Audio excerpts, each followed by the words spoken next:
تو آپ کو معلوم ہے 40 سال کی زندگی گزر گئی، حضرت محمد الرسول اللہ صلی اللہ علیہ وسلم نہ آج تک کسی مکتب میں گئے، نہ کسی مدرسے میں گئے، نہ کسی خانقاہ میں گئے۔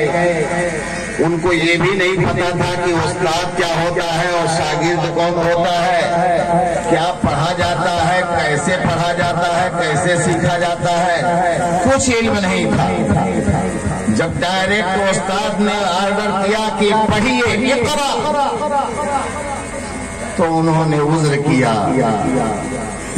مجھے پڑھنا نہیں آتا، میں جانتا ہی نہیں ہوں کہ کیسے پڑھا جاتا ہے۔ تو جبریل امین نے کہا اقرا بسم ربک الذی خلق، اس ذات باری کے نام سے شروع کیجیے۔ آج تک بھلے آپ کسی استاد کے پاس نہیں بیٹھے، کسی مکتب، کسی مدرسہ، کسی درسگاہ میں نہیں گئے، لیکن سب سے بڑا معلم اور سب سے بڑا استاد کامل خود حق جل مجدہ ہے۔ آپ اللہ کا نام لے کر کے شروع کیجیے، وہی آپ کے اس پڑھنے کو اور پڑھانے کے عمل کو آسان فرمائے گا۔ لیکن کچھ پتہ ہی نہیں تھا تو بھلا کیا پڑھتے؟ پھر عذر کیا۔ علماء فرماتے ہیں 3 دفعہ انہوں نے عذر کیا، اپنی معذوری ظاہر کی۔ حضرت جبریل امین نے جیسے ایک استاد کی تربیت کا انداز ہوتا ہے، محمد الرسول اللہ کو پکڑ کر کے اپنے سینے سے لگا کر کے پھینچ دیا، جیسے داب دیا، اور پھر اللہ کے نبی صلی اللہ علیہ وسلم کی زبان جب کھلی ہے اور انشراح صدر ہوا ہے، تو جب چالو ہو گئے تو پھر حیات کبھی وہ زبان بند نہیں۔ اللہ کے ذکر و تسبیح سے، اللہ کی تحمید سے، اللہ کی تکبیر سے چلتا رہا سلسلہ، چلتا رہا۔ اور جب دنیا سے جا رہے تھے تو پورے عالم کے اندر پائے جانے والے ایک ایک امتی کے لیے یہ پیغام ابدی دے کر کے گئے کہ 2 وقت فاقہ کر لو، لیکن اپنے بچوں کو سب سے پہلے پڑھانے کا انتظام کرو۔ خود نہیں پڑھ سکے، یہ افسوس کی تو بات ہے ہی، اس سے بڑا صدمہ اور افسوس کی بات یہ ہوگی کہ اپنے بچوں کو تم ان پڑھ چھوڑ کر کے جاؤ گے، یہ سب سے بڑی بددیانتی۔ فرمایا ہر مسلمان کی ذمہ داری ہے، طلب العلم فریضۃ علی کل مسلم و مسلمہ، لیکن اس فریضے کو ہم نے ادا نہیں کیا، اللہ ہمیں معاف فرمائے، تو دوسرا تو فرض نہ چھوڑا جائے۔ فرمایا کن عالما او متعلما، سب سے اعلیٰ اور بالا تو یہ تھا کہ تم سب عالم ہوتے، سارے کے سارے حافظ ہوتے، عورتیں عالمہ ہوتی، عورتیں حافظہ ہوتی، لیکن یہ نصیب میں کہاں، ذالک فضل اللہ یؤتیہ من یشاء واللہ ذو الفضل العظیم۔ ارے تم محروم رہے، مگر اپنی کوشش سے اپنے بچوں کو محروم نہ کرو، اپنی نسلوں کو محروم نہ کرو، ان کو پڑھاؤ لکھاؤ، سکھ دکھ کاٹ کر کے پڑھاؤ، ایک وقت فاقہ کر کے انتظام کر کے، لیکن بچوں کو پڑھانے میں کوئی کوتاہی مت کرو۔ یاد رکھو ان کو روٹی کم دیا جائے،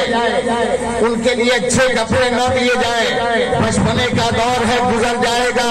لیکن اگر بے علم ان کو چھوڑ دیا جائے گا تو روٹی نہ ملنے پر 2-4 گھنٹہ بچہ روتا ہے، کپڑا اچھا نہ ملنے پر 1-8 دن روتا ہے اور آپ کو پریشان کرتا ہے، مگر کسی بچے کو جاہل کر کے مر جاؤ گی تو تم رہو گے قبر میں، جب تک وہ زندہ رہے گا تمہیں لعنتیں بھیجتا رہے گا، جب تک وہ زندہ رہے گا تمہیں گالیاں دیتا رہے گا۔ یہ سب سے بڑی حق تلقی ہے اولاد کی، ماں باپ کی جانب سے، اس لیے اس پیغام کو اپنے ذہنوں کے اندر بٹھاؤ۔ مجمع بھی مل جائے قاعدے کا اور اسٹیج بھی شاندار ہونا تو مقرر کو بہکنے میں دیر نہیں لگتی ہے۔ میں کچھ اور کہنا چاہ رہا تھا، موضوع کچھ اور بنتا جا رہا ہے۔ میں یہ بتانا چاہتا ہوں کہ دیکھیے، ایک ہے کسی کی شخصیت اور ذات سے محبت کرنا، اور ایک ہے اس کے فرمودات، ارشادات، اس کے پیغامات کو اپنے دل میں جگہ دینا۔ کچھ لوگوں نے ذات سے پیار کیا تو خزانے لٹائے، شادیانے بجوائے، غلاموں اور بادیوں کو آزاد کرایا، لوگوں کو فری اراضی بانٹ دی۔ لیکن عجیب طرفہ تماشا ہے، جب 40 سال کے بعد وہی محمد ابن عبداللہ کے سر پر رسول اللہ کا تاج پہنایا جا رہا ہے اللہ کی جانب سے، اور آپ ایک پیغام جاویدہ لے کر کے اس پہاڑ کی چوٹی سے جب اترتے ہیں تو آپ نے مکے کے سارے اپنے چاہنے والے، اپنے اوپر دولتوں کے نچھاور کرنے والے، لٹانے والے، شادیانہ بجانے والوں کے سامنے اللہ کے رسول صلی اللہ علیہ وسلم نے ذمہ داری کو اٹھاتے ہوئے سب سے پہلا پیغام عام کی شکل میں دیا، یا ایھا الناس قولوا لا الہ الا اللہ تفلحوا۔ جب یہ پیغام سنایا تو سب سے پہلے آپ کی پیدائش پر جنہوں نے اپنے تیوری کا تالا کھول دیا تھا، جنہوں نے اپنے غلاموں اور بادیوں کو آزاد کیا تھا، ہاتھوں میں پتھر اٹھا کر کے محمد پر اچھالنے والے وہی،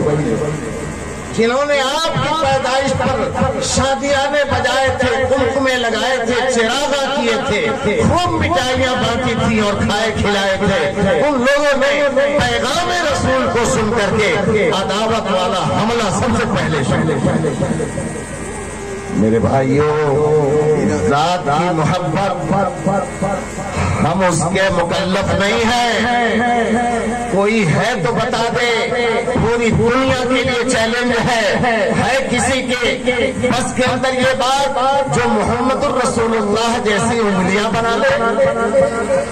جو محمد الرسول اللہ جیسا رخ انور تیار کر لے؟ ہے کوئی جو آپ جیسے نگاہیں اپنی بنا لے، اپنی زلفوں کو ایسا سنوار لے؟ ارے وہ زلف جس کے اوپر قرآن دہائی دیتا ہو، یا ایھا المزمل، یا ایھا المدثر کے خطاب سے نوازتا ہو، ایسے زلف جس زلف کی گھنیری تاریکی کو دیکھ کر کے آسمان کی گھٹائیں بھی شرما جائیں،